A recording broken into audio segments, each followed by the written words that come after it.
হে কৃষ্ণা, মুক্তিবাণীর পক্ষ থেকে আজকের আলোচনা করব কেন দীক্ষা নেবেন, কার কাছ থেকে দীক্ষা নেবেন, অসম্প্রদায়ের থেকে দীক্ষা নিলে তার কি ফল হয়, চারটি প্রামাণিক বৈষ্ণব সম্প্রদায় কি কি, প্রামাণিক সম্প্রদায় থেকে কেন দীক্ষা নিতে হবে সে বিষয়ে বিস্তারিত আজকের আলোচনা করব। শুরু করছি আজকের ভিডিও। পদ্মপুরাণে বলা হয়েছে, যারা সম্প্রদায়বিহীন বা কোনো সম্প্রদায়ভুক্ত নন তাদের মন্ত্র ফলদায়ক হয় না।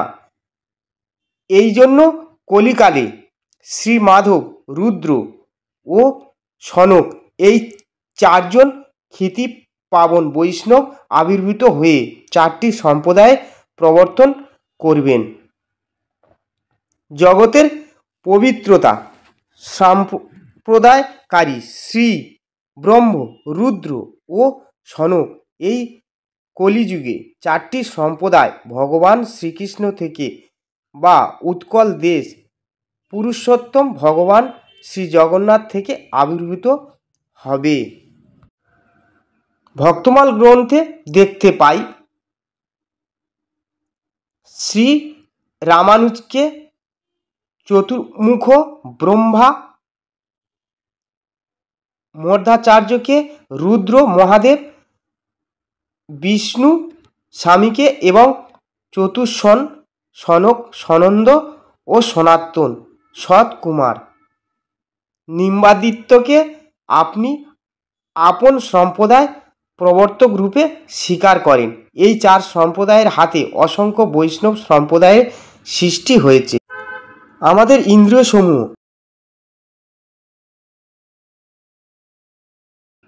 অপূর্ণ, তাই আমরা পরম সত্যকে জানতে পারি না।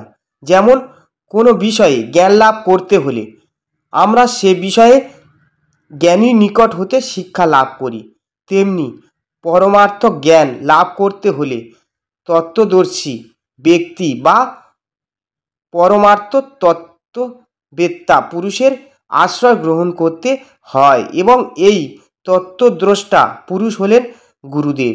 এই গুরুদেবও একান্তভাবে আশ্রিত যথার্থ ও যোগ্য বিশ্বের মতো কোনো তত্ত্বদর্শী ব্যক্তি বা গুরুদেবের কাছ থেকে এই জ্ঞান লাভ করেছেন এবং পরবর্তীতে তিনি আবার এই কর্মসাধ্য পারমার্থিক জ্ঞান তার যোগ্য শিষ্যের মাঝে দান করেন।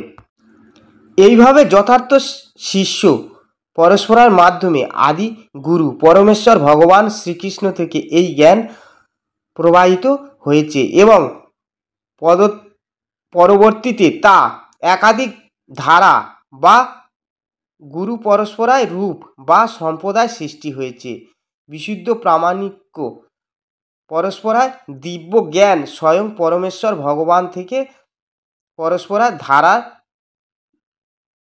শিষ্যের নিকট পৌঁছায়। সুতরাং এই জ্ঞান সম্পূর্ণরূপে অপ্রাকৃত এবং যথার্থ। প্রামাণিক পরস্পরায় সদ্গুরু চরণাশ্রয় না করলে কখনোই এই দিব্য জ্ঞান প্রাপ্তি সম্ভব নয়। সদ্গুরু হলেন পরমেশ্বর ভগবানের প্রতিনিধি। সেই শ্রীগুরু পাদপদ্মে আশ্রয় গ্রহণ পূর্বক ভগবত ভক্তি অনুশীলন করার ফলে গুরু কৃষ্ণের কৃপা শিষ্যের হৃদয়ে দিব্য জ্ঞান প্রকাশিত হয়। তাই শুধু পরস্পরা ধারা বা সম্প্রদায়ের সাথে যুক্ত না হলে জীবের পারমার্থিক জীবন, তার ইহলোক ও পরলোক দুটোই নষ্ট হয়। এই চারটি সম্প্রদায়ের চারজন আচার্য দ্বারা কলিযুগে পারমার্থিক জ্ঞান প্রবাহিত হয়েছে। নাম্বার 1 রামানুজাচার্য শ্রী সম্প্রদায়, মাধবাচার্য ব্রহ্ম সম্প্রদায়, নাম্বার 3 বিষ্ণু স্বামী রুদ্র সম্প্রদায়, নাম্বার 4 নিম্বাকার্য কুমার সম্প্রদায়।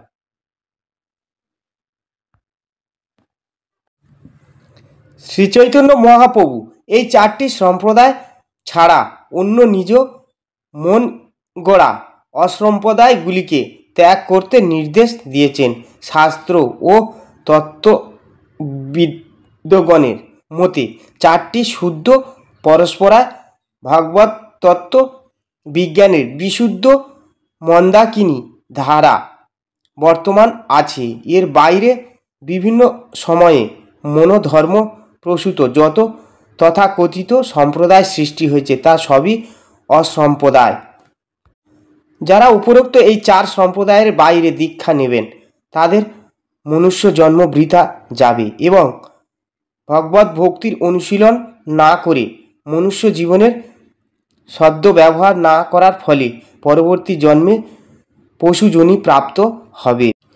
তাই মানব জীবন সার্থক করতে হলে গোলকধাম, যা আমাদের সত্যিকারের গন্তব্যস্থান, যেখানে যেতে হলে অবশ্যই এই 4 সম্প্রদায়ের সিদ্ধ দীক্ষা পরস্পরায় হতে দীক্ষা নিতে হবে।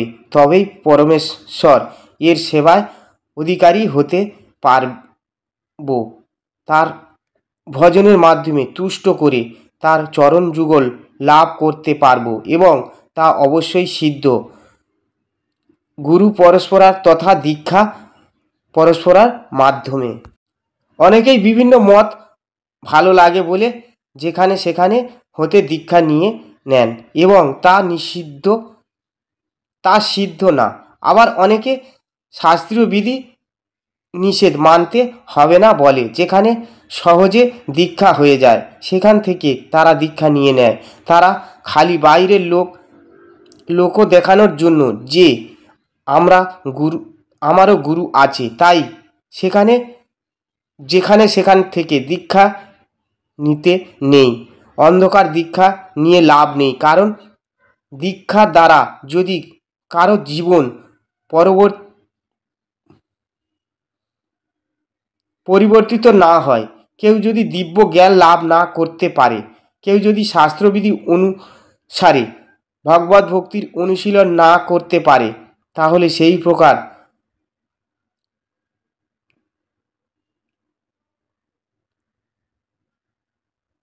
দীক্ষা নিয়ে কী লাভ? তাই দীক্ষা নেওয়ার ব্যাপারে সাবধান।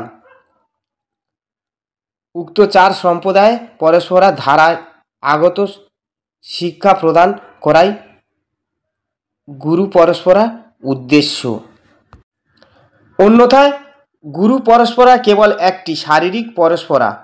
গুরু ছেলে যেমনই হোক সেই পরবর্তী গুরু হবে বলে গণ্য করা হবে।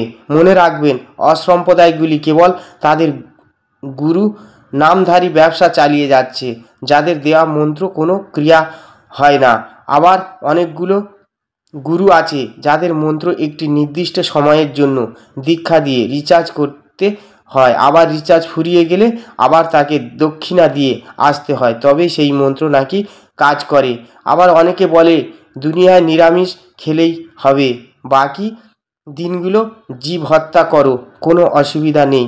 কেউ তো আবার বলে তুমি শুধু মাসে মাসে আমাকে দীক্ষা দিয়ে যেও, তাহলেই হবে। এই ধরনের কত যে শাস্ত্রজ্ঞানীহীন ভণ্ড গুরু এই পৃথিবীতে ঘুরে বেড়াচ্ছে তার সীমা নেই। তাই দীক্ষা অত্যন্ত বিবেচনা করে গ্রহণ করা উচিত, কারণ এটি আমাদের এক জন্মের প্রশ্ন নয়। দীক্ষা গ্রহণের মাধ্যমে নিজেকে সম্পূর্ণরূপে শ্রীগুরু এবং ভগবানের চরণে সমর্পণ করা হয়। তাই গুরু নির্বাচনের পূর্বে আমাদের অবশ্য কর্তব্য গুরুদেবের পরস্পরার বিষয়ে এবং সদ্গুরু লক্ষণাদি অনুসন্ধান করা। হরে কৃষ্ণ কৃষ্ণ কৃষ্ণ হরে হরে, হরে রাম রাম রাম হরে হরে।